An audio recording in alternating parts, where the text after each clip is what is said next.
demam ya. Di sini kejang demam.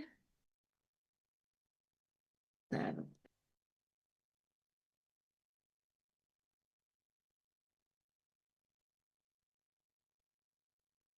ada yang punya pengalaman bagaimana kondisi anak yang mengalami kejang demam? Yang punya pengalaman? Siap Rizky ada ibu izin. Ya, mangga Teh Listi boleh berbagi. Biasanya pasien dari IGD Bu mengalami kejang pertama karena demam, biasanya orang tuanya panik. Mhm. Biasanya berulang juga pada saat sudah dirawat inap. Biasanya Ya, anaknya tubuhnya kaku, terus kelojotan, matanya mendelik ke atas, Mhm. kadang hilang kesadaran, terus tidak berespon, tidak ada nangis, dan lain-lain. Biasanya seperti itu sih Bu. Itu lebih ke tanda-tandanya. Yang dilakukan oleh perawat apa ketika menemukan anak dengan kejang demam? Biasanya dimiringkan ke kiri atau ke kanan. Setelah itu kita pantau saturasi oksigennya, cek suhu pas pemberian oksigen. Jika masih ada kejang, biasanya diberikan obat penenang Bu seperti kalau di ruangan biasanya pakai diazepam. Hitam ya. Betul ya, saturasi oksigen itu menjadi perhatian. Kenapa saturasi oksigen dibutuhkan untuk anak dengan kejang? Takutnya ada sumbatan di jalan napasnya Ibu. Jadi serta oksigen ke otaknya kurang lancar, jadi kurang lancar karena adanya kejang. Biasanya saturasinya menurun, jadi kita berikan oksigen. Untuk memenuhi kebutuhan oksigennya. Karena ketika kejang vasokonstriksi ya oksigen pun di situ bisa berkurang ya. Terima kasih Teh Listi yang sudah berbagi. Apakah pernah menemukan pasien kejang demam yang berulang dan ada komplikasi lain? Atau Siap ada Bu. apa? Biasanya eh, eh, pasiennya juga emang punya riwayat kejang sebelumnya, tapi campuran sih Bu. Sebelumnya punya epilepsi, tetapi karena sekarang ada pencetusnya demam juga, jadi kejangnya berulang dan sering di ruangan, maksudnya beberapa kali. Ya, jadi berkembang ya. Apakah eh, perbedaan dari kejang demam? Kita sebagai perawat untuk membedakan ini kejang demam, ini epilepsi, kira-kira apa yang menjadi bahan kajian kita? Biasanya epilepsi kejangnya tanpa ada demam, Bu, izin maaf. Jadi kalau epilepsi kejangnya tanpa ada sebab, maksudnya tidak ada demam terlebih dahulu. Hmm. Cuman kalau kejang demam biasanya eh, anak-anak yang demamnya suhunya tinggi, tidak kuat dengan respon dari suhunya, respon tubuhnya, jadi kejang, Bu. Ya, berapa suhunya untuk yang kejang demam itu? Biasanya di atas 38 Bu, untuk anak-anak yang kejang. Cuman kadang ada beberapa yang di bawah 38, misalnya 37,9 sudah kejang, Bu. Ya, terima kasih Teh Listi. Umumnya sih memang di 38. Bahkan kalau anak-anak yang tidak punya resiko kejang demam, sampai 40 pun ada yang tidak kejang ya. Tapi untuk anak yang dengan kejang demam di 38 saja, padahal 38 itu masih masuk ke subfebris ya, belum masuk ke tingkatan yang lebih tinggi lagi. Terima kasih Teh Risti. Ada yang mau berbagi lagi? Mungkin pernah melihat orang sekitarnya yang anaknya mengalami kejang demam? Tidak ada? Kalau tidak ada, mungkin saya coba menyampaikan apa itu kejang demam.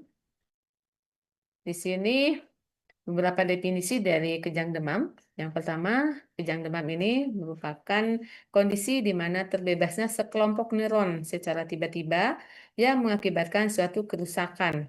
Di sini akan ditemukannya kesadaran, gangguan kesadaran dari kerusakan tersebut, adanya pergerakan yang tidak terkontrol, dan adanya juga memori yang bersifat sementara. Di sini ada sensasi atau memori yang bersifat sementara. Ini menurut Kudak ya. Kejang demam yang lain di sini serangan pada anak yang terjadi dari kumpulan gejala dengan demam. Intinya dari demamnya menurut Walai. Ada juga yang mengatakan kejang demam ini adalah Bangkitan kejang terjadi pada suhu tubuh di atas 38. Dan di sini yang disebabkan oleh suatu proses dari ekstrakranium. Definisi lainnya di sini kejang demam sering juga disebut sebagai kejang demam tonik-klonik yang sangat sering dijumpai pada anak di bawah usia 5 tahun. Dan umumnya kejang demam ini terjadi pada anak yang di bawah 5 tahun. Dan di sini bisa saja diawali dengan adanya hipertermia. Dari beberapa definisi di atas, kita bisa menyimpulkan bahwa kejang demam ini adalah bangkitan kejang yang terjadi karena adanya peningkatan suhu tubuh yang sering dijumpai pada anak di bawah usia 5 tahun. Sehingga ketika ada orang tua yang membawa anaknya dengan kejang demam, kita sudah menganamnesanya bahwa itu adalah yang pertama kali dia mengalami kejang yang diawali demam terlebih dahulu. Tentunya kita harus mewaspadai orang tua tersebut. Selanjutnya, jika anak sudah ada tanda-tanda demam, walaupun hanya 37, itu harus sudah diantisipasi. Jangan sampai dibiarkan menjadi sampai ke 38. Bahkan tadi Teh Listi menemukan yang 37,9 ya. Di sini yang menjadi etiologinya ada yang terjadi di dalam intrakranial, ada juga yang sifatnya idiopatik, dan ada juga yang ekstrakranial. Yang intrakranial ini sering kita temukan anak dengan asfiksia ya. Jadi kita tidak bisa menganggap asfiksia ini adalah hanya gejala awal saja ketika kita menemukan bayi baru lahir tidak langsung menangis misalnya. Itu tidak selamanya bayi yang asfiksia bisa tuntas begitu saja.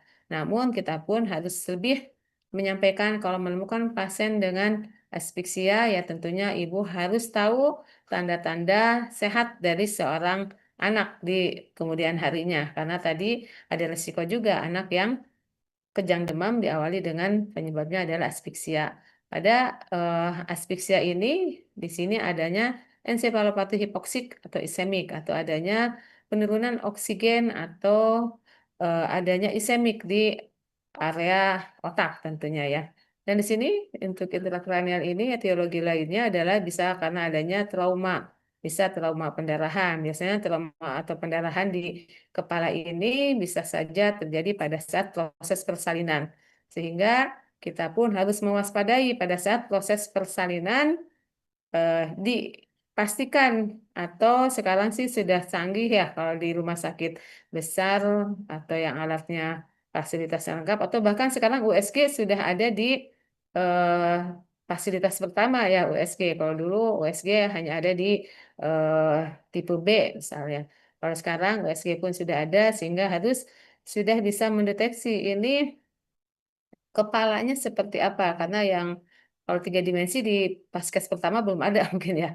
Ini diminimalkan lah, diminimalkan bagaimana kondisi kepalanya dari sejak dalam kandungan atau kalau orang tuanya terlihat badannya pendek misalnya atau di bawah 150 atau pernah punya pengalaman CPD, cephalopelvic disproporsi misalnya pada kehamilan sebelumnya atau kelahiran sebelumnya ini pun harus diwaspadai untuk kelahiran selanjutnya, jangan sampai uji coba.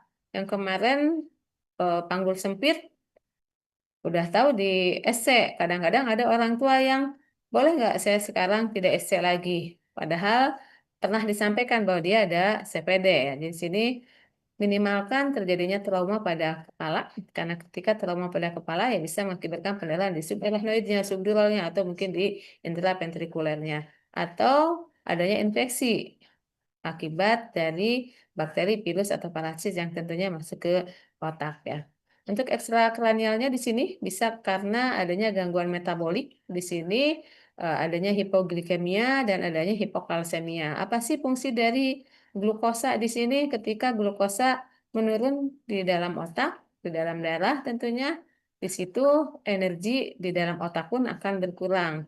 Dan kenapa kalsemia bahkan kalemia pun sama di sini. Ketika natrium menurun, baik kalsium, kalium, begitupun natrium sebetulnya. Namun yang paling besar pengaruhnya adalah di sini ada dari glukosa hipoglikemia dan dari kalsium hipokalsemia karena hipokalsium ini atau hipokalsemia ini yang akan mengakibatkan fungsi persarapannya menghantarkan eh, listrik, muatan listrik di otaknya mengalami hambatan sehingga muatan listrik akan menjadi sensitif ya yang berhubungan dengan kalsemia ini.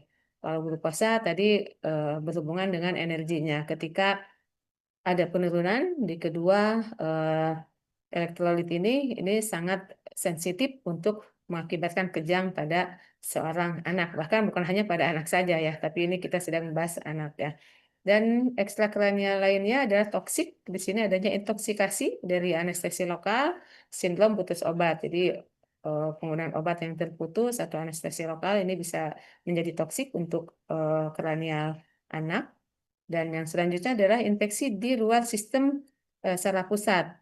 Ternyata penyakit tonsilitis, bronkitis, atau otitis media pun bisa menjadi salah satu penyebab dari kejang demam ini. Karena dari peradangan-peradangan ini bisa juga mengakibatkan kerusakan di ekstrakranial.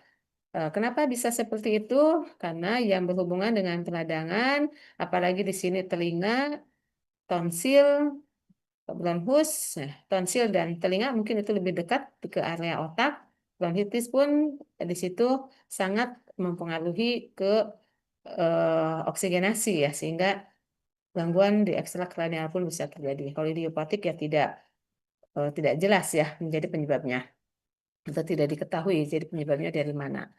Di sini patofisiologinya untuk mempertahankan hidupnya sel otak membutuhkan energi, yaitu senyawa glukosa yang didapat dari proses metabolisme. Jadi di sini diperlukannya glukosa sehingga eh, sekarang mau merujuk bayi, kalau dulu saat saya D3 yang menjadi perhatian hanya oksigenasinya saja. Kalau sekarang dipastikan glukosanya normal atau tidak. Ketika normal bisa dirujuk. Ketika belum normal bayi pun harus dikondisikan terlebih dahulu. Nah, selanjutnya di sini sel-sel otak dikelilingi oleh membran yang dalam keadaan normal memberi atau membran sel neuron ini dapat dilalui dengan mudah oleh kalium dan sangat sulit dilalui oleh natrium dan elektrolit lain kecuali klorida. Akibatnya, konsentrasi ion kalium di dalam sel neuron tinggi dan konsentrasi ion natrium rendah dan keadaan sebaliknya di sini akan terjadi di luar sel neuron ya. Di sini eh, yang berhubungan dengan elektrolit yang terjadi di dalam otak karena perbedaan jenis dan konsentrasi ion di dalam dan di luar sel tersebut, maka terjadi beda potensial yang disebut dengan potensial membran sel neuron.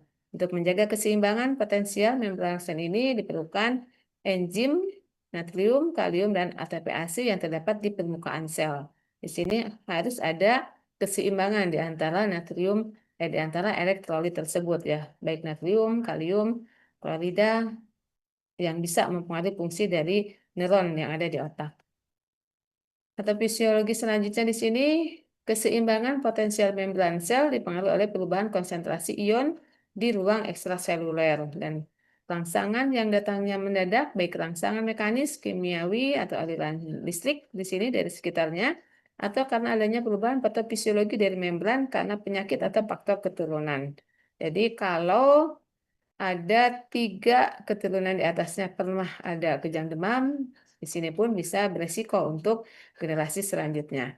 Pada keadaan demam, kenaikan suhu 1 derajat Celcius akan mengakibatkan kenaikan metabolisme basal 10-15% dan peningkatan kebutuhan oksigen sampai 20%. Ya, di sini dengan adanya peningkatan suhu tubuh, oksigen kebutuhannya akan lebih meningkat lagi.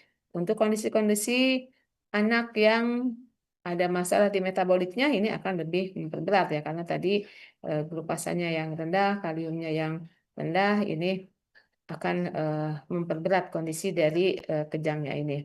Pada kenaikan suhu tertentu dapat terjadi perubahan keseimbangan dari membran dan dalam waktu yang singkat terjadi difusi dari ion kalium dan natrium melalui membran sel dan akibat lepasnya muatan listrik dan di sini dapat meluas ke seluruh sel maupun ke membran sel lain dengan bantuan neurotransmitter dan terjadilah kejang. Nah, di sini yang menjadi kejangnya karena adanya peningkatan dari muatan listrik karena tadi kalium dan natriumnya. Bagaimana manifestasinya? Ketika anak mengalami peningkatan muatan listrik, di sini yang diawali dengan demam tentunya yang menjadi pencetus pertama atau data pertamanya adalah demam. Selain demam, penurunan kesadaran pun bisa terjadi. Tangan dan kaki pun bisa kaku atau tersentak-sentak. Nanti mungkin kita bisa melihat kejang demamnya, kejang demam seperti apa. Lidah tergigit, gigi dan rahang terkatup rapat, sulit bernapas, busa di mulut ya. Kenapa bisa ada busa pada anak yang sedang kejang? Ada yang bisa punya pendapat? Kenapa sih bisa berbusa? Karena ada sebagian orang ketika anaknya berbusa disangkanya ada sesuatu ya yang di luar penyakit. Ada yang beranggapan ada kemasukan karena ada busa. Padahal anak yang mengalami kejang, kenapa kejang? Karena ada kekakuan di area rahangnya sehingga eh, mulut seolah-olah terkunci. Padahal pada pasien dengan kejang si saliva itu akan meningkat. Ini teh lilis, punten teh lilis. Ya, jadi pada pasien kejang itu saliva akan meningkat, sementara akibat dari kejangnya mulut akan ya namanya juga kejang ya vasokonstriksi sehingga seolah-olah di situ terkunci dan napas keluar kan ya pasien tetap bisa mengeluarkan oksigen di situ ada proses pernapasan sehingga di sini terjadilah busa di area mulutnya wajah dan kulit menjadi pucat karena tadi oksigenasi pun akan menurun mata pun berputar-putar karena di otak pun akan terjadi perubahan pengaruh dari gangguan persarapan bahkan anak bisa sampai mengeluarkan urin dan ada juga yang sampai mengeluarkan feses ya. Di sini klasifikasinya seperti apa? Di sini ada yang simple, ada yang kompleks. Yang simple Febris di sini kejangnya menyeluruh, namun berlangsungnya kurang dari 15 menit dan tidak berulang dalam 24 jam. Jadi hanya satu kali saja dalam satu harinya untuk yang dikatakan simple. Untuk yang kompleks di sini kejangnya vokal hanya melibatkan salah satu bagian tubuhnya. Kalau yang simple tadi seluruh tubuh yang mengalami kejangnya. Tapi kalau yang kompleks kejangnya vokal. Kalau vokal itu hanya salah satu bagiannya saja. Tapi berlangsungnya lebih dari 15 menit dan bisa berulang dalam 24 jam. Bahkan ada yang juga mengatakan seperti teori ini berlangsung selama demamnya ada. Sementara klasifikasi menurut Livingstone di sini kejang demam sederhana. Kalau tadi simple dan kompleks, kalau ini mengatakannya sederhana. Itu kejang yang terjadi pada umur antara 6 bulan sampai dengan 4 tahun. Lama kejangnya kurang dari 20 menit, kalau yang tadi kurang dari 15 menit. Kejang demamnya bersifat umum, ya kejangnya bersifat umum sama frekuensi kejang kurang dari 4 kali per tahun dan kejang timbul dalam 16 jam sesudah kenaikan suhu. Kalau ini mulai terjadinya kapan menurut Livingstone. Tapi kalau teori yang tadi ketika ada yang mengatakan ketika baru mulai demam di 38 saja eh, pasien sudah langsung mengalami kejang ya. Dan di sini ada juga menurut Livingstone ini epilepsi yang diprovokasi oleh demam.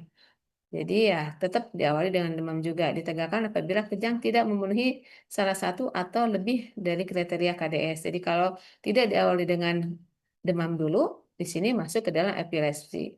Tapi selama ada demamnya itu masuk ke dalam kejang demam. Jadi kejang pada epilepsi adalah merupakan dasar kelainan. Sedang demam pada faktor pencetus terjadinya serangan. Jadi intinya sih kalau bisa kita simpulkan kalau epilepsi tidak diawali dengan kejang ya tidak diawali dengan demam ya tadi yang disampaikan oleh Teh Listi juga. Ini klasifikasinya kalau yang tonik kontraksi dan kekakuan otak menyeluruh otot ya bukan otak ya kontraksi dan kekakuan otot menyeluruh dan biasanya berlangsung selama 10 sampai 20 detik untuk kejang toniknya. Untuk kejang klonik kontraksi dan relaksasi otot yang kuat dan berirama biasanya berlangsung selama 1 sampai 2 menit. Jadi kalau yang tonik di sini sifatnya menyeluruh, ini yang atas gambarnya. Kalau yang kejangnya mioklonik, gambaran klinis yang terlihat adalah gerakan ekstensi dan fleksi. Jadi ada gerakan tangannya mengalami ekstensi dan fleksi. Bahkan di sini eh, disampaikan seperti refleks Moro ya. Jadi ada pergerakan pada tangannya, fleksi dan ekstensi secara berulang. kejang ini merupakan pertanda kerusakan susunan saraf yang luas dan hebat. Untuk yang mioklonik di sini lebih berat lagi dibandingkan yang kejang tonik dan kejang yang sifatnya kronik. Ya. Untuk penata laksanaannya, yang pertama kita mengawasi bayi dengan teliti dan hati-hati, monitor pernapasan. Jadi pertama eh, kondisikan bayi atau observasi lebih kuat lagi agar tidak terjadi masalah pada selanjutnya.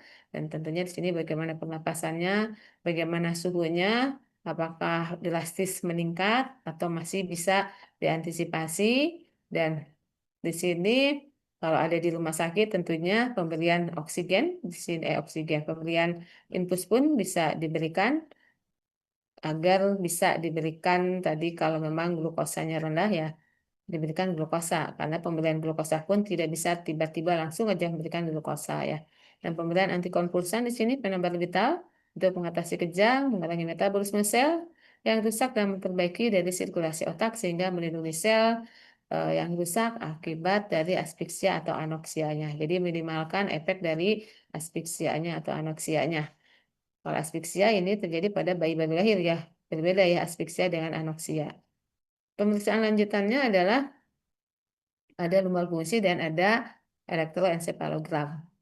Untuk lumbar fungsi, pemeriksaan cairan di CSS-nya, cairan yang ada di otak dan kanal tulang belakang, di sepanjang dari otak sampai ke tulang belakang. Itu kita bisa mencari tahu bagaimana CSS-nya dan untuk meneliti juga apakah ada meningitis atau tidak pada pasien tersebut. Karena bisa memicu juga ke arah sana. Selain lumbar fungsi, EEG di sini pemeriksaan gelombang otak untuk meneliti ketidaknormalan dari gelombangnya. Pemeriksaan ini tidak dianjurkan untuk dilakukan pada kejang demam yang baru. Jadi kalau yang baru ini biasanya tidak dilakukan ya. Pemeriksaan laboratorium di sini, pemeriksaan darah rutin, kadar elektrolit, kalsium, fosfor, magnesium, atau gula darah tidak rutin dilakukan pada kejang demam yang pertama. Ya. Ini kembali lagi untuk yang pertama masih perlu observasi saja dan pemeriksaan laboratorium harus ditujukan untuk mencari sumber demam, bukan sekedar sebagai pemeriksaan rutin. Jadi untuk mencari faktor penyebabnya. Dan ada juga neuroimaging ya tentunya untuk mencari tahu bagaimana kondisi di fungsi otaknya. Hasil pemeriksaan antara lain adalah CT scan atau MRI di kepala. Di sini tidak dianjurkan juga untuk kejang demam yang pertama. Jadi pemeriksaan ini dilakukan untuk beberapa anak yang sudah mengalami berulang untuk memastikan kira-kira penyebabnya ke arah mana. Prognosanya di sini untuk kematian dengan penanganan kejang yang cepat dan tepat, prognosa di sini biasanya baik dan tidak sampai terjadi kematian. Dalam penelitian ditemukan angka kematian dari KDS ini 0,46, jadi tidak sampai 1% ya. Untuk terulangnya kejang, kemungkinan terjadi ulangan kejang di sini kurang lebih 25 sampai dengan 50% pada 6 bulan pertama. Jadi di 6 bulan pertama, beberapa anak akan mengalami sebanyak 25 sampai 50%. Risiko terulangnya kejang di sini untuk usia yang kurang dari 15 bulan saat kejang demam pertamanya. Jadi kalau kejang pertamanya kurang dari 15 bulan, risiko terulangnya lebih sering ya dibandingkan dengan yang di atas 15 bulan. Riwayat kejang demam di sini dalam keluarga, jadi dalam keluarganya pernah mengalami kejang, di sini bisa diturunkan pada anaknya atau keturunan selanjutnya.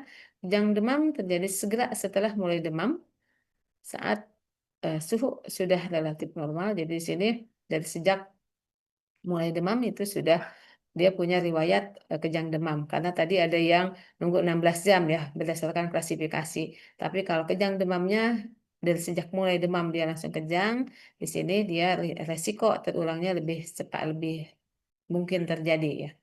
Atau di sini ada riwayat demam yang sering atau kejang demam pertamanya adalah kompleks ya, kompleks febris tadi. Yang kompleks itu adalah kejang demamnya lebih atau kejangnya lebih dari 15 menit dan terjadi di lebih dari 24 jam, lebih dari satu kali dalam 24 jamnya ya untuk yang kompleks tadi ya. Prognosanya seperti apa di sini? Bagaimana dengan epilepsinya? Angka kejadian epilepsi ditemukan 2,9% dari KDS. Jadi pasien yang KDS 2,9%, dan 97% dari epilepsi yang diprovokasi oleh demam. Di sini yang diprovokasi oleh demam. Ya. Resiko menjadi epilepsi akan dihadapi oleh seorang anak sesudah menderita KDS tergantung pada beberapa faktor di bawah ini. Jadi kalau ada riwayat penyakit kejang tanpa demam, ini pernah kejang tanpa demam, adanya kelainan perkembangan atau kelainan sebelum anak menderita KDS atau kejang demam sederhana, atau kejang berlangsung lama atau kejangnya sifatnya vokal tadi ya. Jadi di sini ada 3 kriteria untuk eh, memasukkan apakah ini epilepsi atau kejang demam. Intinya kalau kejang demam ya diawali dengan demam dulu, tapi kalau epilepsi di sini bisa tanpa demam dan anak sebelum mengalami kejang sudah ada gangguan perkembangan. Dan yang selanjutnya adanya kejang yang berlangsung lebih lama. Bila terdapat paling sedikit 2 dari 3 faktor di atas, maka kemungkinan mengalami serangan kejang tanpa demamnya adalah 13% dibandingkan bila hanya dapat satu atau tidak sama sekali. Ya, di sini resikonya seperti apa? Prognosa lainnya di sini, hemiparesis di sini biasanya terjadi pada penderita yang mengalami kejang yang lama, berlangsung lebih dari setengah jam kejangnya, baik kejang yang bersifat umum atau sifatnya vokal. Kejang vokal yang terjadi sesuai dengan kelumpuhannya, mula-mula kelumpuhan bersifat plasid di sini. Sudah 2 minggu timbul keadaan spastisitas di sini. Dan diperkirakan sekitar 0,2% KDS mengalami hemiparesis sesudah kejang yang lama. Jadi hemiparesis terjadi dengan beberapa kondisi ini. Untuk yang retardasi mental di sini berdasarkan temuan dari 431 penderita dengan KDS tidak mengalami kelainan IQ. Jadi tidak mengalami kelainan IQ, sedang kejang demam pada anak yang sebelumnya mengalami gangguan perkembangan atau kelainan neurologi ditemukan IQ yang rendah. Jadi di sini resiko adanya RM ini ya memang sebelumnya sudah diketahui adanya IQ yang rendah. Apabila kejang demamnya diikuti dengan terulangnya kejang tanpa demam, kemudian menjadi retardasi adalah 5 kali lebih besar. Jadi di sini demamnya berulang tanpa ada kejang dan di sini 5 kali lebih besar bisa mengalami retardasi mental. Bagaimana masalah keperawatannya? Di sini yang pertama ada resiko tinggi trauma atau resiko tinggi cedera ya, karena anak dengan kejang demam pergerakannya tidak terkontrol. Tujuannya ya bagaimana memastikan bebas dari traumanya, kriteria hasilnya, faktor penyebab diketahui dan pertahankan aturan pengobatan, meningkatkan keamanan dari lingkungan. Intervensinya kaji dengan keluarga berbagai stimulus pencetus dari kejangnya. Dipastikan yang menjadi pencetusnya apa. Namun umumnya kalau memang kejang demam ya dari demamnya. Tapi tadi kan ada 2 kemungkinan untuk anak-anak yang mengalami kejang. Apakah betul dari kejang demam atau memang dia lebih ke arah epilepsi ya. Observasi keadaan umum sebelum, selama, dan sesudah kejang.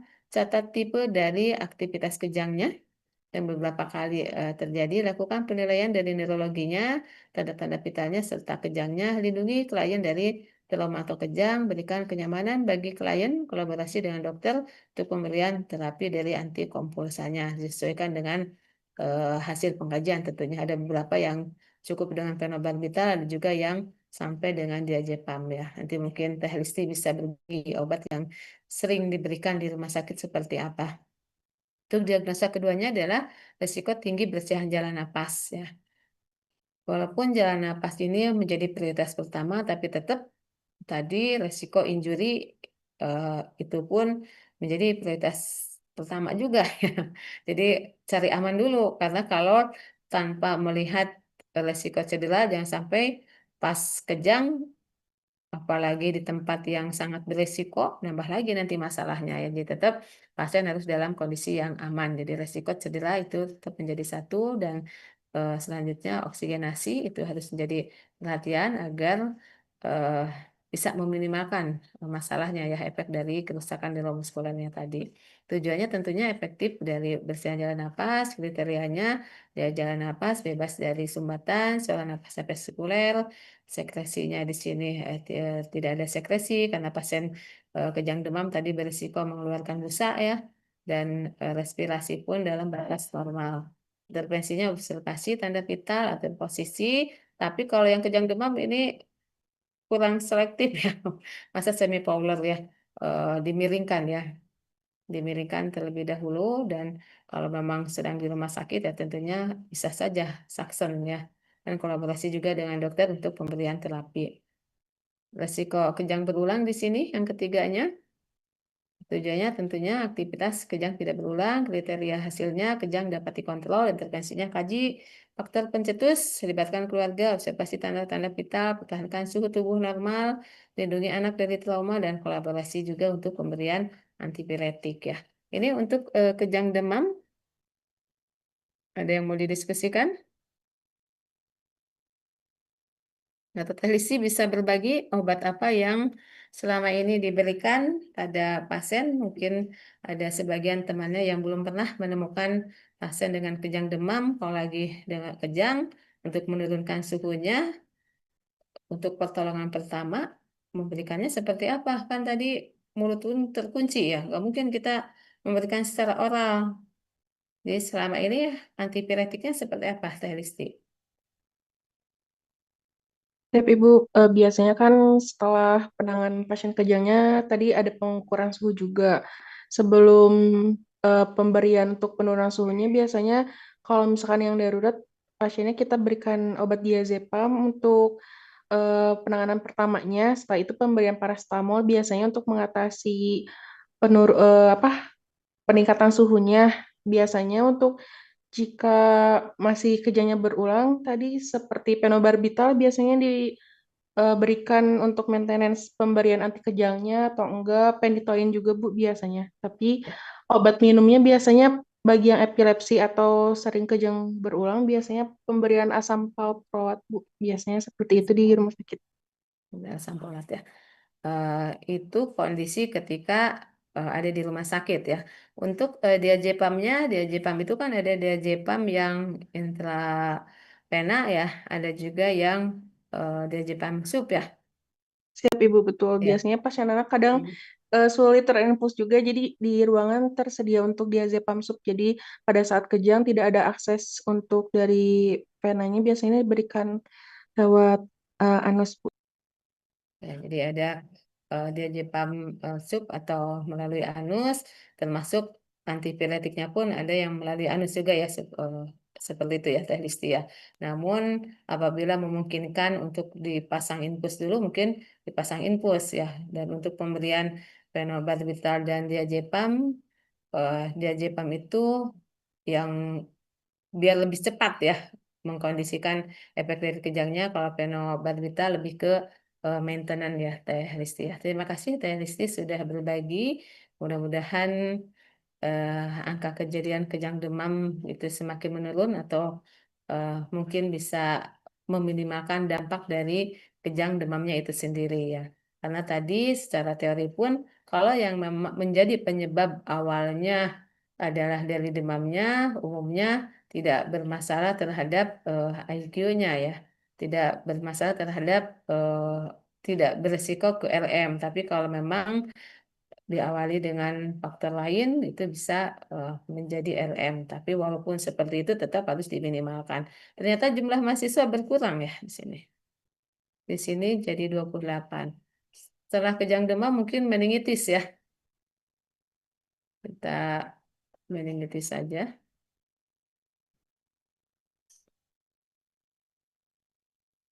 Meningitis, ada yang pernah mengkaji pasien meningitis?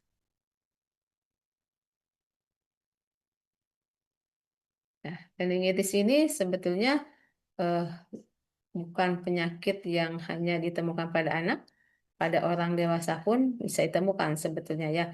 Namun kalau pada anak sangat beresiko besar terhadap perkembangan dari anak itu sendiri. Karena pada saat anak-anak ya, atau apalagi terjadinya pada saat bayi lebih dini, di situ anak sedang dalam perkembangan fungsi dari otaknya. Apa itu meningitis? Meningitis ini adalah peradangan pada daerah selaput otak atau arachnoid dan viameter yang bisa disebabkan oleh virus atau bakteri. Ini Apa yang menjadi penyebabnya? Meningitis disebabkan oleh berbagai macam, ya, dari virus dan bakteri. Faktor predisposisinya di sini bisa disebabkan oleh fraktur pada tulang tengkorak. Jadi di sini fraktur itu bukan hanya terjadi pada ekstremitas saja, tapi di tulang tengkorak pun bisa terjadi, sehingga di sini peran perawat pada saat menolong persalinan ya atau bidan di sini, karena masih banyak sebagian rumah sakit di ruang intranatal perawat lebih dominan, ada juga yang memang umumnya sih sekarang sudah dominannya adalah perawat bidan, sehingga di sini harus betul-betul memastikan bahwa proses persalinannya bisa dilakukan secara normal atau tidak. Karena ketika tadi kembali lagi adanya CPD atau adanya trauma pada saat proses persalinan, fraktur di tulang tengkorak pun bisa terjadi.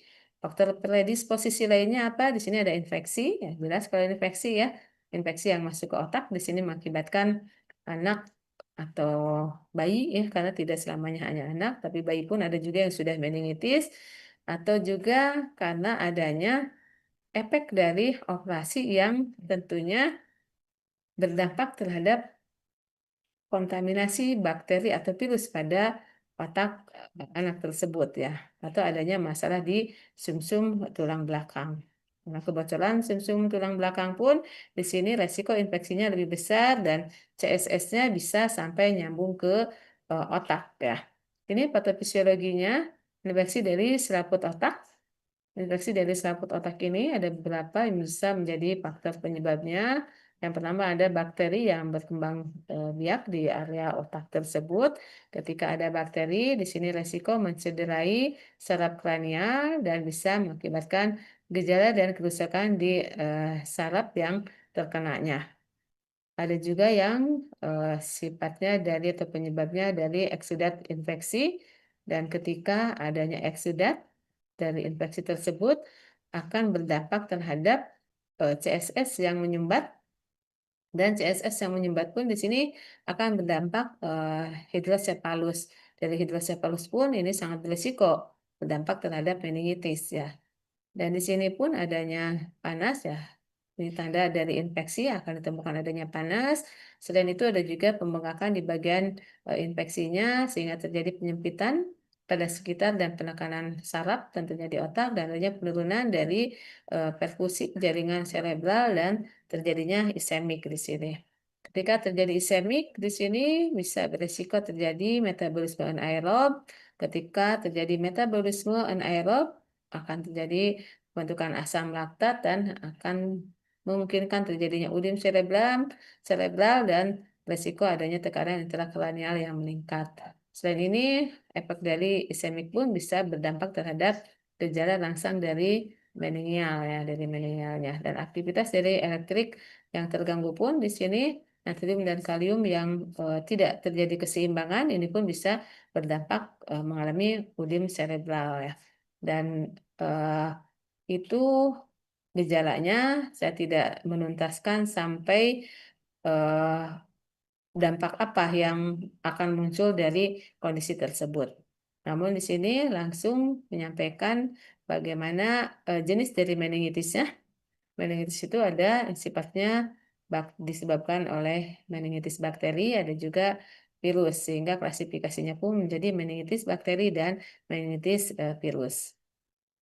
Untuk yang bakteri, di sini paling sering menyebabkan meningitis adalah dari Haemophilus influenza, Neisseria, Staphylococcus pneumonia, Streptococcus grup A, Staphylococcus, Escherichia coli, Klebsiella, dan Pseudomonas. Ini beberapa bakteri, dan tubuh akan merespon terhadap bakteri sebagai benda asing dan merespon dengan terjadinya peradangan dengan adanya neutrofil. Jadi bisa ditemukan adanya neutrofil pada darahnya atau monosit dan limfosit. Situ nanda adanya infeksi, dan cairan eksudat yang terdiri dari bakteri, fibrin, dan leukosit terbentuk di ruangan subarachnoid akan terkumpul di dalam cairan otak sehingga dapat menyebabkan lapisan yang tadinya tipis menjadi lebih tebal. Dan pengumpulan cairan ini akan menyebabkan peningkatan intrakranial dan akan menyebabkan jaringan otak, dan akhirnya akan terjadi infak di area otak.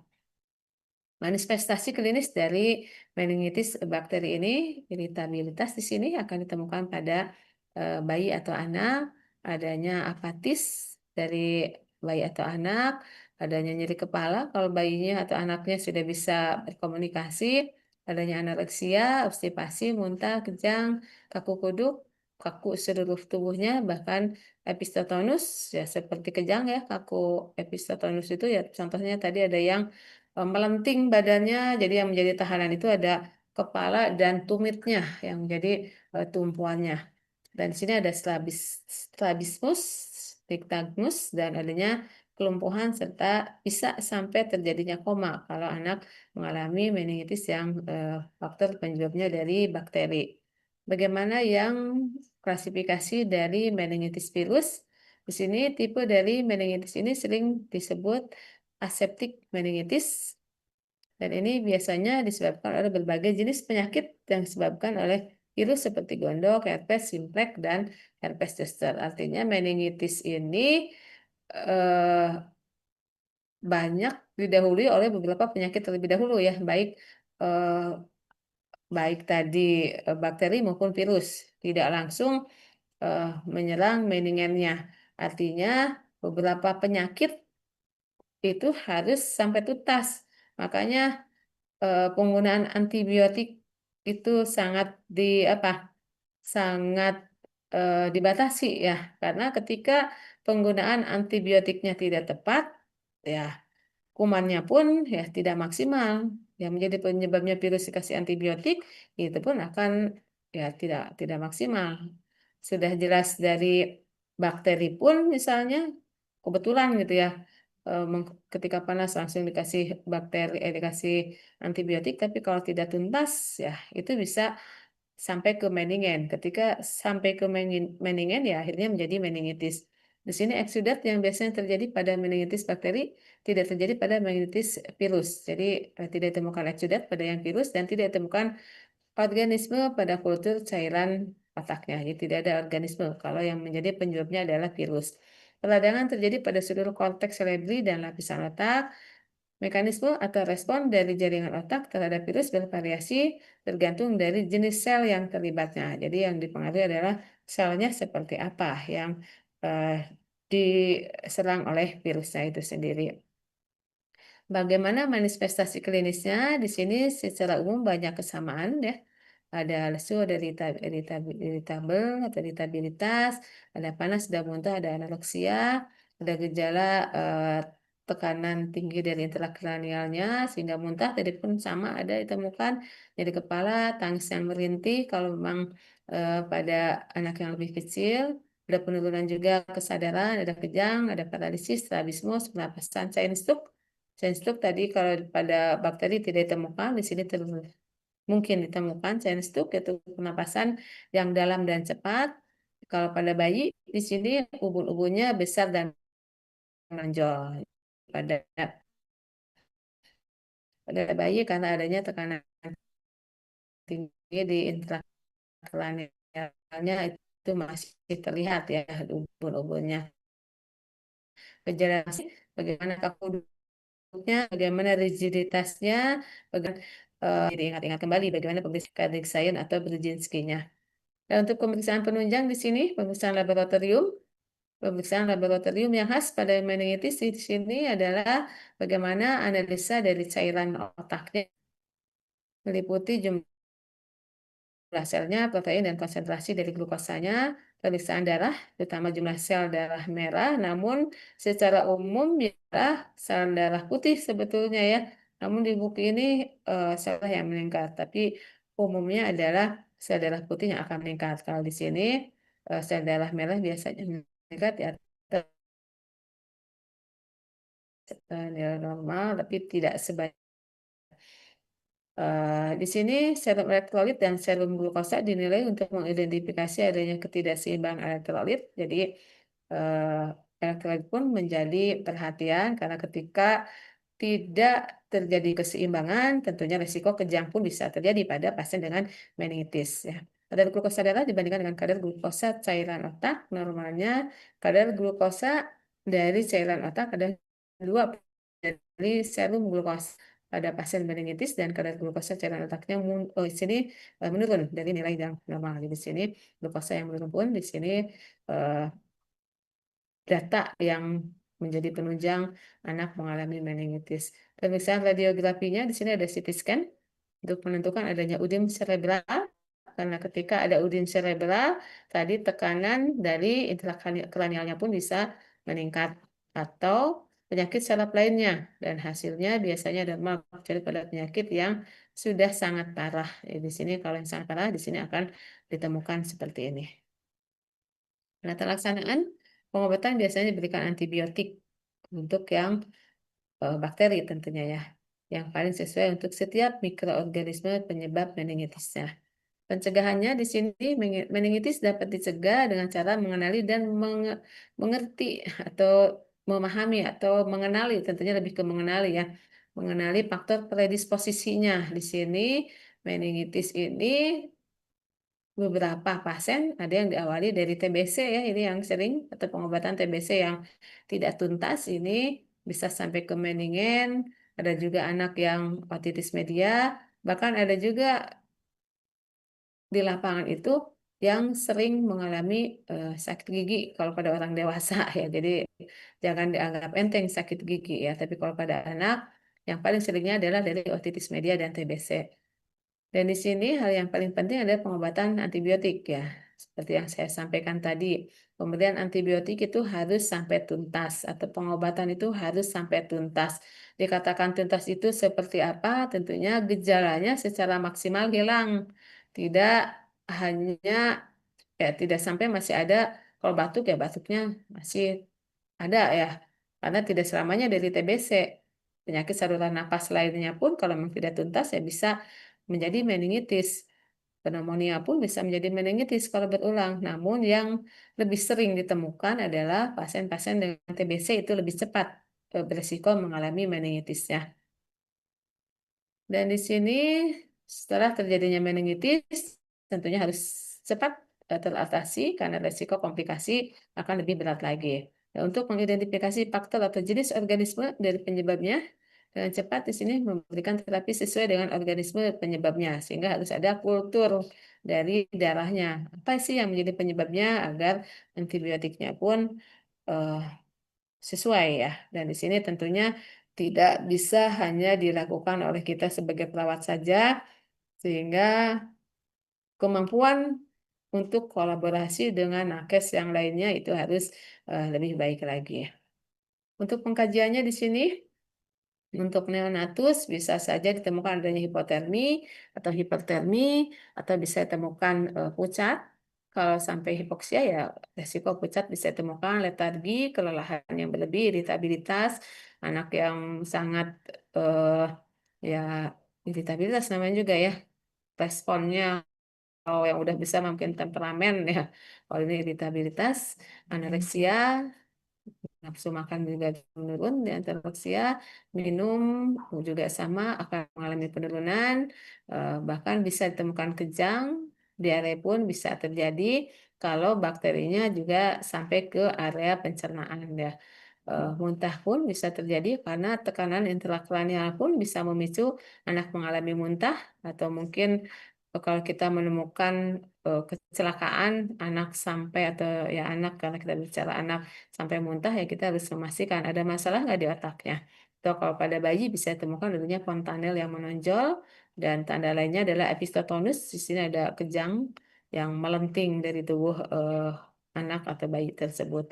Bayi dan anak di sini letargis, irritabilitas, pecat, anoreksia, mual, muntah. Ya, ini perbedaan yang bisa kita temukan berdasarkan tingkat usia ya.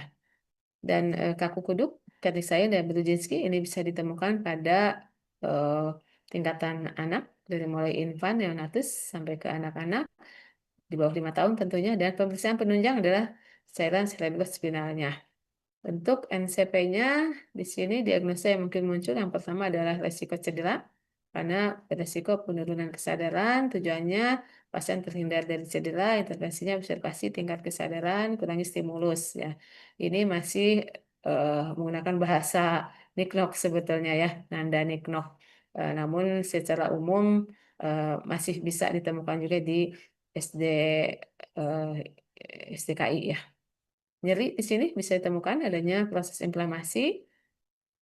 Tujuannya tentunya terpenuhinya rasa nyaman dan kriteria nyeri dapat diterima atau nyerinya berkurang. Intervensinya atur posisi nyeri, tinggikan sedikit kepala bagian tempat tidur karena di sini masalahnya adalah intrakranial, dan di sini lakukan teknik relaksasi, distraksi dan guide imagery kalau memang sudah bisa kooperatif anaknya atau masih bisa berkomunikasi dan adanya kolaborasi ya. Tapi kalau anak yang neonatus atau bayi ini susah ya melakukan guide imagery. Dan di sini untuk resiko tinggi infeksinya, di sini tidak ada tanda infeksi lebih lanjut, tidak terjadi penularan infeksi, dan intervensinya pemeriksaan organisme dari penyebabnya, lakukan pengendalian infeksi, cuci tangan tentunya kita harus lebih terbiasa. Saya yakin kalau yang di rumah sakit sudah sangat terbiasa ya karena ada pengawasnya ya. Awalnya pengawas, sekarang sudah menjadi kebiasaan di rumah sakit ya. Waspadai adanya tanda komplikasi dari tekanan intrakranial dan kolaborasi dari pemberian antibiotiknya. Untuk perubahan keluarga di sini pun bisa terjadi karena pasien dengan meningitis ini biasanya perlu penanganan yang cukup lama ya, dan keluarga mendapatkan dukungan yang adekuat. Intervensinya tentunya berikan kesempatan keluarga untuk mengekspresikannya, berikan informasi yang jelas, dan libatkan keluarga. Selain ini, kita pun bisa menyampaikan secara spiritual, ya, bagaimana sih agar keluarga bisa kooperatif. Ya, tentunya kita bisa mengenalkan bagaimana orang tua yang ikhlas atau ridho untuk mengatasi anaknya biasanya akan lebih kooperatif. Tapi kalau keluarga yang masih denial itu akan susah ya untuk eh, memberikan dukungan yang optimal untuk kondisi dari bayinya itu sendiri atau anaknya itu sendiri ya. Ini untuk eh, meningitis. Ada yang punya pengalaman untuk meningitis? Atau ada hal yang berbeda Teh Listi di ruangan karena masih ada juga ya di Sila pun pernah menemukan. Namun kebetulan semester ini saya bimbingannya tidak terlibat di Dustila, tapi lumayan yang jauh, yang dekatnya hanya Cibabat. Teh Listi bisa berbagi? Siap Ibu, betul sekali apa tadi yang Ibu sampaikan materinya. Biasanya kasus sekarang di ruang anak TB meningitis Ibu jadi Hmm. disebabkan dari TBC atau enggak sebelumnya anaknya pneumonia berat, jadi maksudnya pneumonia berulang. Terus kemudian eh, yang TBC sekarang seringnya TB meningitis Ibu. Ya, Gejalanya betul. sama sih sama yang tadi dijelaskan seperti kayak kejang, suhu demamnya tuh tinggi terus, mantang terus, terus ada muntah-muntah, nyari kepala hebat, Hmm. sama biasanya setelah itu dari dokternya dilakukan umbal fungsi yang untuk menganalisa cairan otaknya. Hmm. Sekarang sering, maksudnya banyak ditemukan, biasanya kan kejang demam doang, tapi akhir-akhir ini sering ditemukannya ada beberapa yang TB meningitis. Betul ya. TB meningitis atau meningitis beberapa kasus lebih banyak ditemukan karena pengobatan TB yang tidak tuntas. Sehingga di sini rekan-rekan yang di klinik mungkin ya atau yang di puskesmas, edukasi untuk pengobatan TBC-nya harus lebih gencar lagi. Karena ketika TB-nya tidak teratasi secara tuntas, itu sangat cepat penularannya atau infeksinya bisa sampai ke meningen. Selain TBC, pneumonia dan pneumonia yang berulang. Karena beberapa pasien, apalagi kalau dulu lebih sering ya Teh Listi ya. Kalau sekarang banyak yang satu kali tuntas ya Teh. Kalau saya lihat di beberapa rumah sakit. Ya. Siap. Ya, kalau dulu sering meningitis bukan yang pertama ketika meningitis pneumonia ketika dikaji ini yang pertama ternyata bukan. Ada yang 2 sampai 3 kali rata-rata kalau dulu. Tapi kalau sekarang sudah banyak yang hanya satu kali dan tuntas. Tapi ketika berulang di situ ya resikonya bisa sampai ke meningen. Ini pun harus menjadi perhatian kalau pneumonia ditemukan pada bayi, kita perlu mengkaji karena pneumonia ini salah satu penyebabnya ada juga yang aspirasi ya atau benda asing. Kalau secara teori kan bakteri, virus, jamur dan benda asing. Benda asing di sini pada bayi adalah masuknya ASI atau cairan masuk ke dalam saluran pernapasan secara berulang. Itu pun bisa berdampak pneumonik. Sehingga itu harus dikenali bagaimana cara menyusui selama di rumah. Eh, Rata-rata yang saya temukan sih yang pneumonia dari bayi itu mereka cara menyusuinya yang tidak baik. Yang dinas di ruang maternitas ataupun di poli itu teknik menyusui pun tidak bisa kita anggap kecil ya. Itu sesuatu yang bisa berdampak besar kalau sampai terjadi gangguan dari pernapasannya ya. Terima kasih Teh Listi. Yang lain ada yang sharing, mau sharing? Kalau sudah cukup mungkin saya akan beralih ke materi yang lain ya. Ini hadir semuanya. Chandra, ada Chandra? Saya coba cek secara acak. Chandra, Vidya, Fitri, silakan merespon saja hadir. Kalau bisa on cam jauh lebih baik. Vidya hadir? Hadir. Dela, Fatimah Tujahra, Hadir boleh Ibu. namanya Fatimah Tujahra, Haryati, Hadir Ibu. hadir ya.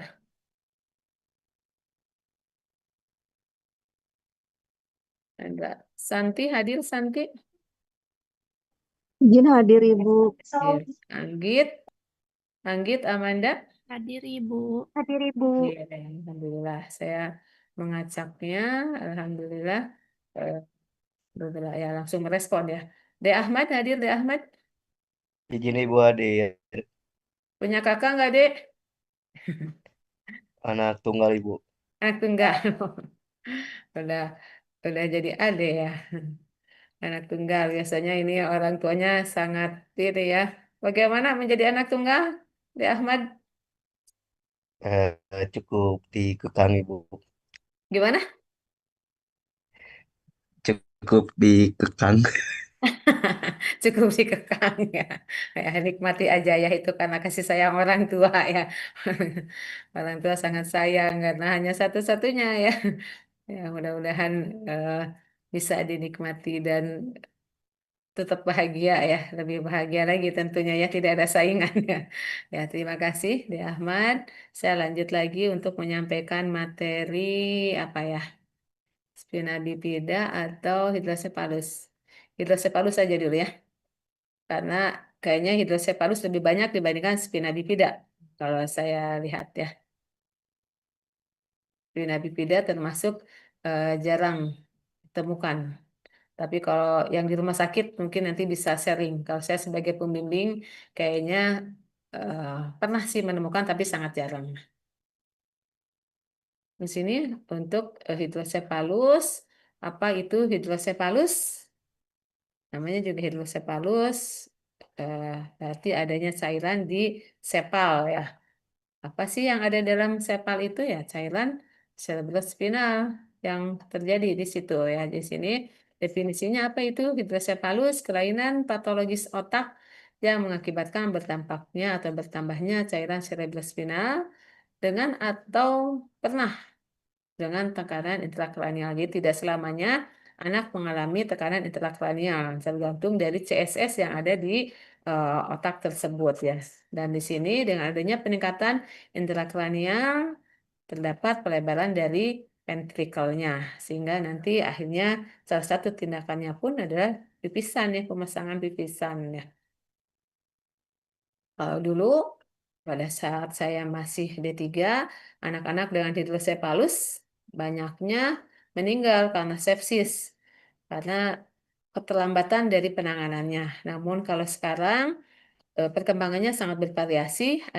Saya pernah menemukan anak yang hidrosepalus, tapi karena orang tuanya luar biasa memberikan stimulusnya dan deteksinya pun eh, cukup cepat dan kooperatif orang tuanya, itu proses apa ya, ya kesembuhannya jauh lebih baik. Bahkan kalau tidak tahu riwayatnya, itu sepintas anak itu tidak terlihat ada riwayat hidrosepalus karena secara perkembangan itu tidak kalah dengan anak yang normal ya. Bahkan bisa dikatakan lebih pintar dibandingkan dengan anak yang seusianya saat ditemukan di rumah sakit ya, atau secara teori pun seperti itu ya. Di sini hidrosepalus bisa mengakibatkan pelebaran ventrikuler karena adanya ketidakseimbangan antara produksi dan absorpsi dari cairan cerebrospinal.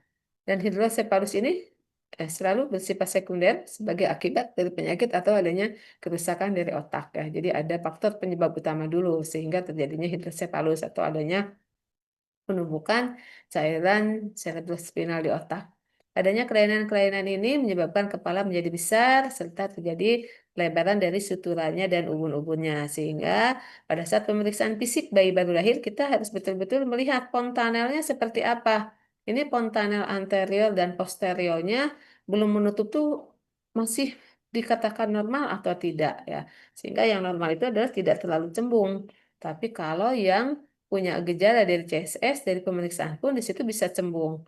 Berbeda dengan dehidrasi. Kalau yang dehidrasi ya bahkan mengalami kecekungan di situ ya. Atau fisiologinya di sini CSS yang dibentuk dalam sistem ventricle oleh plexus choroidalis kembali ke dalam peredaran darah melalui kapiler dalam pia meter dan arachnoid yang meliputi seluruh cairan saraf pusat. Di sini cairan liquid cerebrospinalis terdapat dalam suatu sistem yaitu sistem internal dan sistem eksternal. Pada orang dewasa normalnya 90 sampai 160, pada anak usia 8 sampai 10 tahun di sini 100 sampai 140, untuk bayi 40 sampai 60, neonatus 20 sampai 30, prematur 10 sampai 20 dan cairan yang tertimbun di dalam ventrikel ada sekitar 500 sampai 1500 untuk di dalam ventrikelnya. Dan di sini untuk penata laksanaannya seperti apa? Untuk pasien dengan hidrosepalus, tentunya di sini mengurangi hidrosepalusnya, menangani komplikasinya, karena kalau tidak teratasi hidrosepalusnya berarti beresiko untuk komplikasi dan mengatasi efek dari hidrosepalusnya serta meminimalkan gangguan perkembangan ya. Untuk penata laksanaannya di sini untuk tahap awal ada non pembedahan, jadi ada beberapa terapi asetazolamid, ada isosolid, ada furosemid. Ini tujuannya untuk mengurangi dari produksi cairan untuk non pembedahan. Untuk pembedahan di sini eh, obstruksinya bisa disebabkan oleh beberapa penyebab, bisa karena neoplasma, bisa karena kista, bisa karena adanya hematum. Dari beberapa etiologi ini yang bisa mengakibatkan cairan cerebrospinal itu tidak terserap atau tidak tersalurkan lagi karena sumbatan dari menjadi faktor penyebab ini. Dia tidak tersalurkan. Untuk diagnosa keperawatan lainnya adalah di sini ada resiko injury untuk pemasangan vivisan di sini. Tindakannya apa? Ya tentunya tanda vital. Setelah dilakukan pemasangan vivisan, tanda vitalnya seperti apa? Apakah ada perbaikan atau seperti apa? Termasuk tingkah lakunya seperti apa? Apakah iritabilitas pada anaknya atau tidak kooperatif? Biasanya karena umumnya sih masih bayi ya untuk hidrosepalus ini. Pertahankan terpasangnya pipisan sannya tetap baik dan lakukan pemijatan serang pipisan untuk menghindari sumbatan dan ini pun pemijatannya ya ringan ya harus ya mengobservasi dulu kalau memang kita baru pertama kali. Resiko lainnya adalah ada resiko infeksi untuk pasien yang terpasang SAN di sini tentunya sama tanda-tanda vitalnya kita observasi, lakukan perawatan luka dan observasi tanda-tanda infeksi, kolaborasi juga untuk pemberian antibiotik dan jaga personal hygiene dari anak tersebut ya. Jadi kebersihan kepala itu menjadi perhatian, yang lainnya pun sama, karena ada beberapa orang tua yang merasa ketakutan ketika bayinya baru terpasang pipisan. Dan pemasangan SAN ini bervariasi ya, sifatnya sih tidak permanen, tapi ada beberapa bayi yang secara berulang, udah lebih dari 2 kali melakukan pemasangan dari pipisannya ini, sehingga kita harus menguatkan orang tuanya ya, karena ada beberapa orang tua yang akhirnya frustasi pemasangan ini atau kondisi seperti ini. Di sini ada juga gangguan rasa nyaman Rasanya nyeri berhubungan dengan kontinuitas. Di sini terputusnya kontinuitas jaringan. Ya, pemeriksaan atau intervensinya, tanda-tanda vital kita harus kaji, tanda-tanda nyeri kalau pada bayi NIPS ya neonatal eh, untuk nyerinya di situ dan kolaborasikan untuk terapi analgetiknya dan minimalkan aktivitas yang tidak perlunya. Jadi eh, distraksi di sini perlu kita sampaikan untuk karena ada juga yang sudah 1 tahun masih eh, terulang pemasangan pipisannya atau nanti yang punya pengalaman bisa berbagi juga ya. Perubahan proses keluarga di sini karena memang eh, ya tadi tergantung dari kondisi anaknya, tergantung dari cairan cerebrospinalnya di sini, tapi umumnya 1 sampai 2 kali ya bisa eh, mengalami pemasangan pipisan ini. Tapi ada yang lebih dari 1 sampai 2 kali sehingga ya perubahan proses keluarga pun perlu mendapatkan dukungan dari kita sebagai nakes ya. Jadi kesempatan di sini pada keluarga untuk mengekspresikannya, jelaskan tindakan yang akan dilakukan, berikan dorongan untuk keluarga dan kooperatif terhadap tindakan, berikan dukungan terhadap tingkah laku orang tua. Jadi tingkah laku orang tua pun tetap kita harus observasi karena ketika orang tua yang sudah tidak kooperatif, keberhasilannya pun akan minimal ya. Dan diskusikan juga tinggal laku orang tua untuk eh, yang menunjukkan itu adanya frustasi tadi. Untuk rencana pemulangan atau discharge planning-nya, jelaskan hal-hal yang berhubungan dengan pemasangan pipisan di sini, hubungi rumah sakit jika terjadi masalah dari pemasangan pipisannya, informasikan obat-obat yang perlu diberikan dan tentunya kontrol yang teratur. Ini perlu disampaikan. Yang mau disampaikan, izin saya minum dulu sebentar ya. Enggak, kalau ada yang mau didiskusikan. Ya,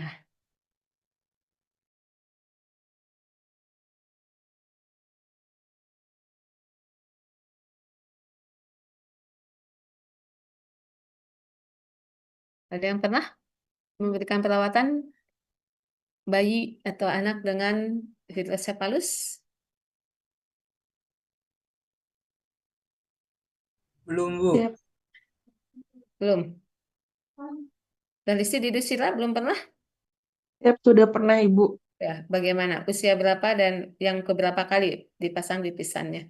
Eh, Beberapa kasus masih di bawah 2 tahun Bu pernah ada, tapi belum, maksudnya beberapa yang saya temui itu tidak, maksudnya kan kadang lihat yang hidrosepal benar-benar kepalanya besar, kalau misalkan yang Lisi temui beberapa kali, mungkin kepalanya memang agak besar, cuman tidak sebesar yang dibayangkan biasanya.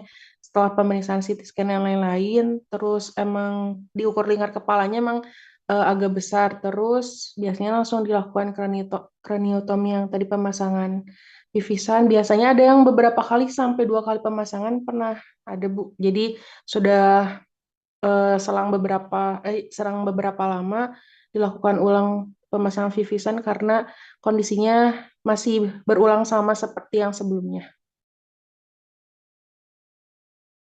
Yang ditemukan rata-rata 2 kali oleh teh Listi ya? Ya, eh, yang 1 kali, beberapa banyaknya 1 kali, cuman yang berulang 2 kali pemasangan ada Bu. Ya, Alhamdulillah teh Listi menemukannya yang sampai 2 kali ya. Dan itu pun di usia 2 tahun ya teh Listi ya, yang 2 kali Ya, itu. Ya, ya Bu. kalau saya kemarin menemukannya pasien usia 7 bulan, dia sudah lebih dari 3 kali. Lebih dari 3 kali, 4 kali atau 5 kali kalau nggak salah ya pasien tersebut sehingga pasiennya pun frustasi dan itu merupakan pasien rujukan yang tadinya dari tipe B dan akhirnya dirujuk ke tipe A. Dan pada saat kemarin saya coba menganamnesa, di situ orang tuanya sudah mulai mulai frustasi gitu ya, sudah ketakutan sehingga kami eh, beserta perawat yang ada di ruangan coba menguatkan kembali dengan memberikan contoh-contoh kasus-kasus yang lain karena anak-anak dengan CSS ini atau hidrosepalus ini tergantung yang menjadi penyebabnya seperti apa, tergantung juga respon tubuhnya ya. Jadi bukan siapa dokternya, siapa nakesnya walaupun itu punya kontribusi. Tapi ada juga beberapa yang nakesnya sama, ya perawatnya sama, dokternya sama, di ruangan di rumah sakit yang sama, tapi hasilnya memang berbeda-beda. Mungkin tadi tes listi pun ada yang 1 kali dan ada juga beberapa yang 2 kali. Kalau kemarin saya menemukan yang 4 sampai 5 kali eh, anak usia 7 bulan dan perkembangannya pun akhirnya ya terlambat dibandingkan dengan yang seusianya. Untuk bergerak pun eh, di situ ya sangat minimal. Untuk respon sosialnya pun ketika kita ajak komunikasi eh, ya baru berespon tapi tidak atau belum mengeluarkan respon apapun gitu, baru pandangan pun baru sesekali saja. Padahal untuk yang normal ada stimulus yang diberikan dia akan cepat melihatnya, cepat ya ada kontak mata di situ. Untuk anak tersebut kemarin agak agak susah ininya ya perubahannya. Tapi pernah juga menemukan anak yang dengan hidrosefalus di rumah sakit tipe A juga ditemukannya, apalagi dulu kan hidrosefalus selalu dirujuk ke tipe A ya kalau dulu ya. Kalau sekarang eh, sudah banyak yang di tipe B pun kita bisa menemukannya. Yang saya temukan di tipe A yang sebelumnya di tahun 2000 berapa ya? Sebelum masih di 2000 sebelum 2010 kalau nggak salah atau di awal 2010-an.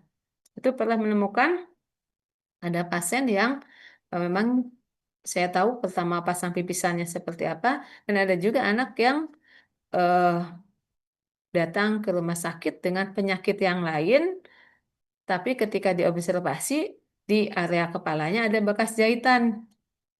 Akhirnya saya bertanya, ini kenapa Bu? Akhirnya dia cerita bahwa anaknya dulu pernah hidrosepalus.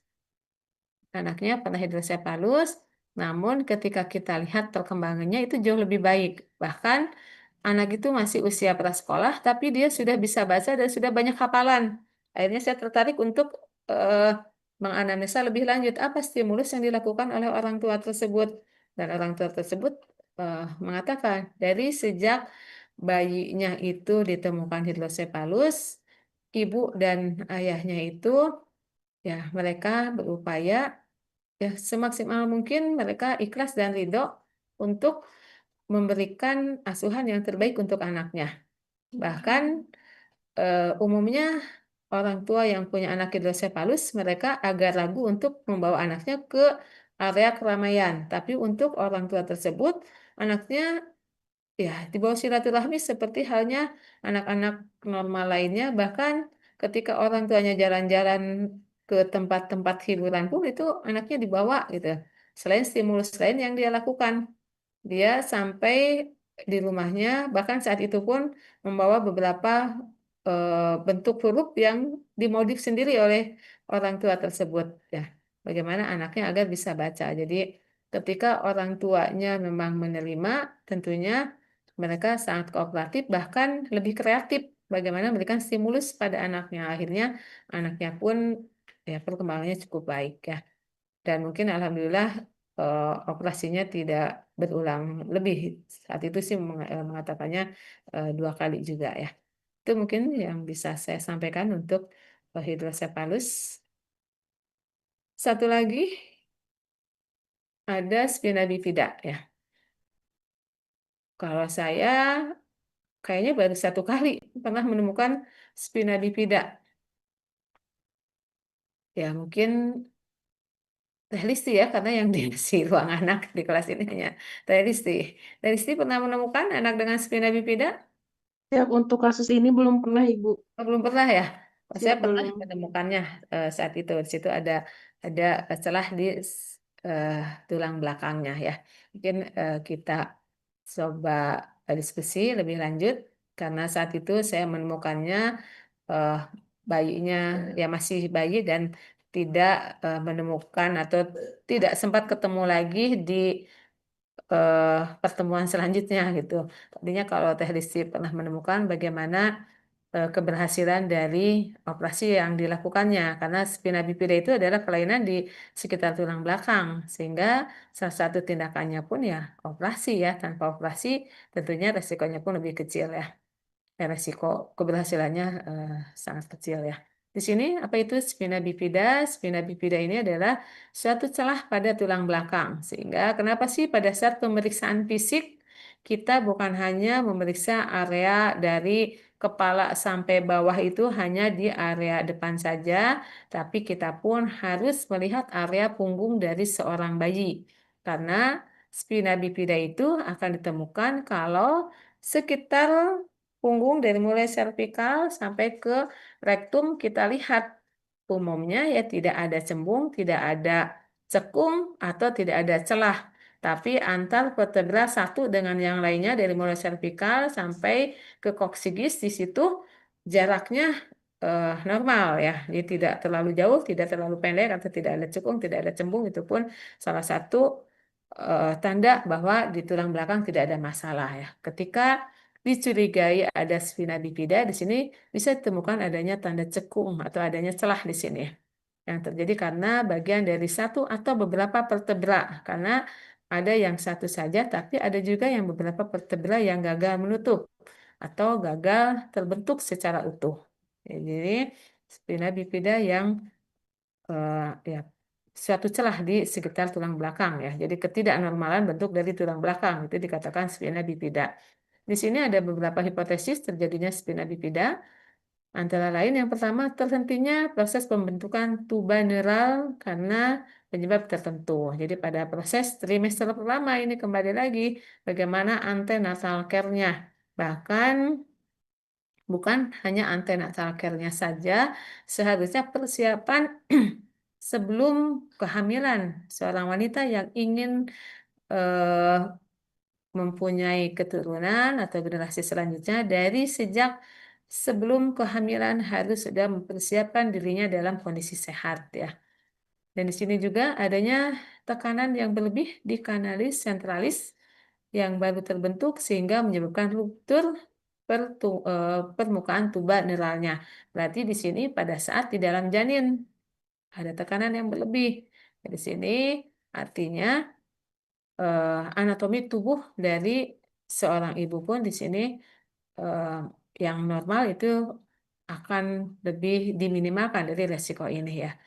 Dan ada juga adanya kerusakan pada dinding tubaneral yang baru terbentuk karena suatu penyebab. Jadi di sini pada saat proses pembentukan dari tubaneral itu ya tulang belakang pada anak pada saat dalam janin ya.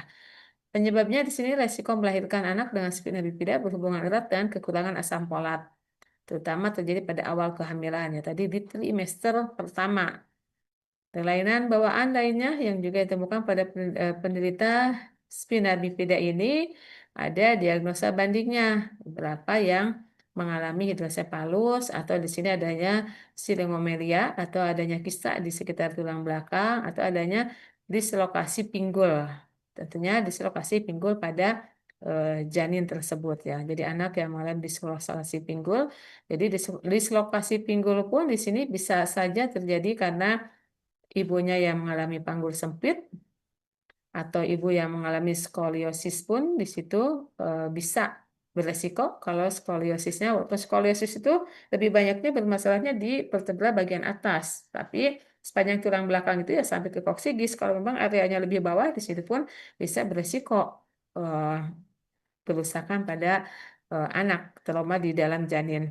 Dan dislokasi panggul pun di sini selain di awal kehamilan bisa juga pada saat proses persalinan. Tapi kalau proses persalinan sih lebih ke fraktur ya. Fraktur berbeda dengan spina bifida ya.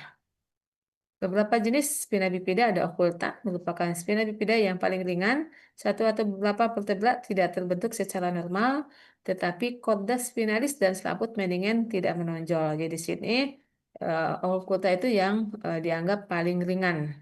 Di sini satu atau beberapa vertebra tidak terbentuk secara normal. Jadi secara normal itu berarti hanya sedikit saja perubahan bentuknya, tidak sampai menonjol di area tersebut.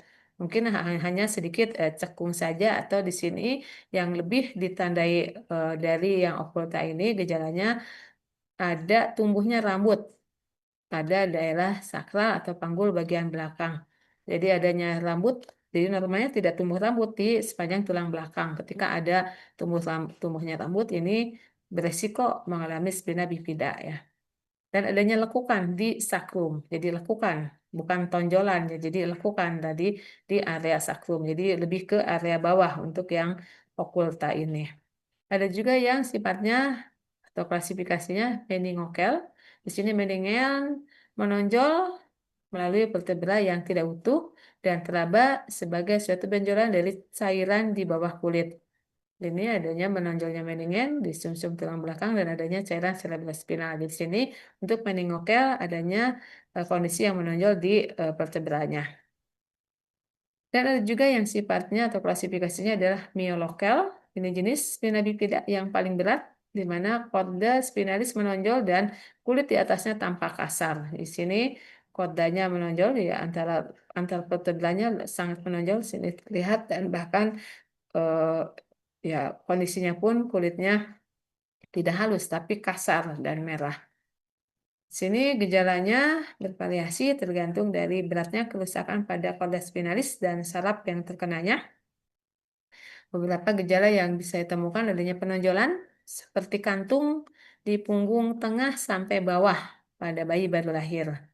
Jika disinari, kantung tersebut tidak tembus cahaya dan ini bisa juga karena penonjolannya sangat kuat sampai terlihat seperti kantung. Fungsi ekstremitas bawah pun sangat beresiko ya. Di sini terjadinya kelumpuhan atau kelemahan pada pinggul, tungkai, dan kaki dan penurunan sensasi karena fungsi persarapan pun akan terganggu. Sphincter ani dan sphincter anus pun di sini resiko terganggu sehingga anak beresiko mengalami inkontinensia urin dan inkontinensia tinja. Dan di sini korda spinalis yang terkena rentan terhadap infeksi meningitis ya karena cairan cerebrospinalis kan nyambung dari mulai atas ya dari otak sampai ke sepanjang tulang belakang. Sehingga kalau pada orang dewasa pun, kenapa sih pasien yang anestesinya lokal tidak boleh bergerak minimal 12 jam ya karena khawatir merusak atau mengganggu fungsi dari cairan cerebrospinalisnya. Komplikasinya terjadi pada salah satu saraf yang terkena dengan menimbulkan suatu kerusakan pada saraf spinal cord dan ini bisa menimbulkan komplikasi tergantung dari saraf yang rusaknya ke arah mana atau seperti apa ya. Jadi komplikasinya tergantung sarafnya yang eh, sebesar apa atau seberat apa efek dari masalah itu. Atau fisiologinya di sini cacat terbentuk pada trimester pertama kehamilan. Prosesnya karena tidak terbentuknya mesoderm pada daerah tersebut sehingga bagian yang telah menyatu di sini prosesus nasalis dan maksilarisnya pecah kembali ya. Di sini ada eh, proses pemisahan tersebut ya. Dan di sini tujuannya tentunya mengurangi kerusakan dari saraf akibat spina bifida, meminimalkan komplikasinya. Di sini bisa ya yang lebih beratnya adalah infeksi, sehingga si pembedahan dilakukan untuk menutup lubang yang terbentuk dan untuk mengobati hidrosefalusnya kalau memang disertai dengan hidrosefalusnya. Kelainan ginjal dan kandung kemih serta kelainan bentuk fisik sering menyertai dari spina bifidanya. Jadi, ketika spina bifida kelainan ginjal bisa ditemukan. Terapi fisik dilakukan agar pergerakan sendi tetap terjaga dan untuk memperkuat fungsi otot. Apalagi tadi kalau yang miolokel ya, yang berat ya. Untuk mengobati dan mencegah meningitis, sisi infeksi saluran kemih dan infeksi lainnya diberikan antibiotik. Untuk membantu memperlancar aliran air kemih bisa dilakukan penekanan lembut di atas kandung kemih untuk saluran cernanya bisa dengan pemberian tinggi serat. Dan namun kalau pada bayi tentunya bukan tinggi serat ya, ini tidak terkoreksi juga ya.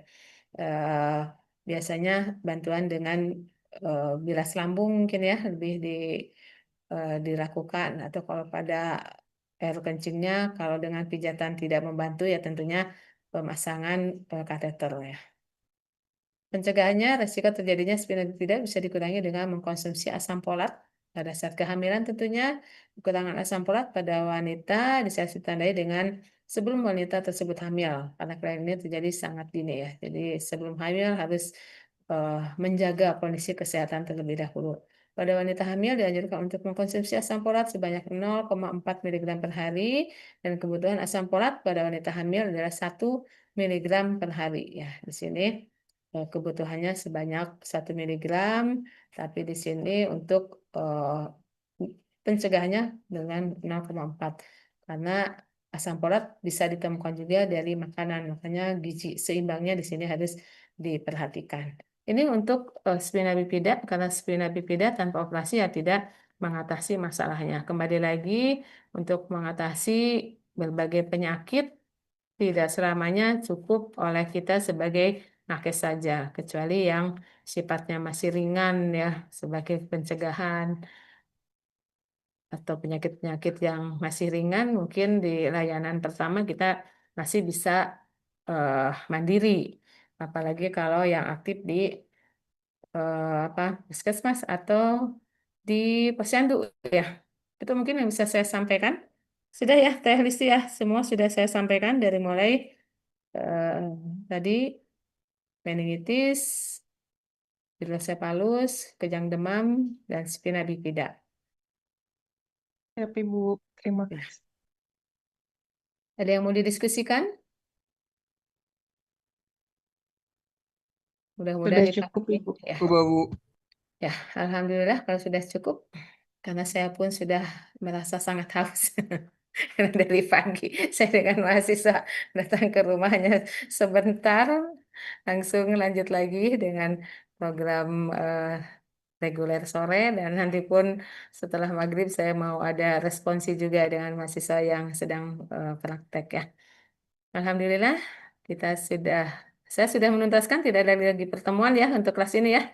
Siap, sudah selesai, Ibu. Teman Teh Listi, alhamdulillah saya sudah menyampaikan materi yang ditugaskan oleh koordinator. Mudah-mudahan materi-materi yang saya sampaikan bisa dipahami. Jika masih merasa kurang, mudah-mudahan bisa mencari sendiri, karena saat ini kita banyak kemudahan ya, banyak kemudahan mencari sumbernya. Untuk tahap awal kita bisa bertanya sama Mbah Google, ChatGPT, tapi untuk lebih lanjutnya mungkin kita bisa langsung melihat dari bukunya, atau mungkin di sini teman-teman punya teman yang ada di ruang anak, bisa bertanya juga, karena ada beberapa penyakit yang secara teori itu ABC misalnya, tapi kenyataannya lebih dari jet. Ada masalah seperti itu. Bahkan ketika kita berbicara hipospadia pun, kalau kita tahu teorinya hanya dari atas sampai ke ventral, tapi kenyataannya ada yang sampai ke skrotum gitu ya.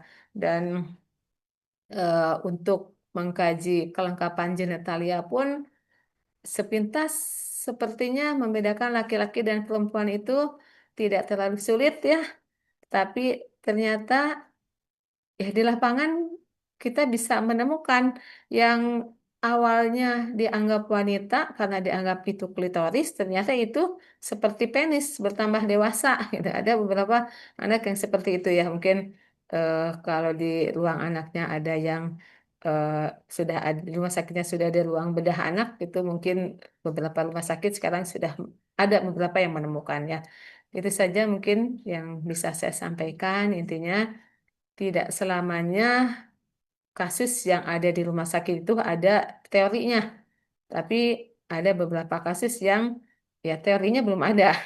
Sehingga kenapa mungkin penelitian itu sekarang lebih ditingkatkan lagi, karena dengan penelitian akan bisa menemukan teori baru ya.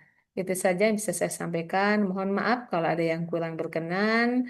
Mudah-mudahan kita bisa bersilaturahmi lagi di pertemuan selanjutnya, atau mungkin bersilaturahmi di luar akademik ya. Kalau di luar ketemu ya tolong disapa, karena kita bertemunya di Zoom meeting saja, belum pernah bertemu secara tatap muka, karena mahasiswa yang reguler saja ada tatap muka, kadang-kadang ya hafal wajah lupa nama gitu ketika kita bertemu di luar. Jadi tolong disapa kalau memang kita bertemu di luar kampus misalnya, atau bahkan di kemudian hari nanti masih ketemu, ya tolong kita tetap saling menyapa ya.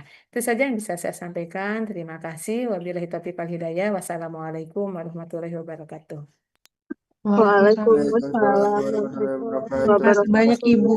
Terima kasih, Bu. Dari sini nanti yang kehadiran ya, kalau disampaikan kembali ya. Kalau sudah Siap lengkap Ibu. ya, Alhamdulillah ya. Saya tutup. Assalamualaikum.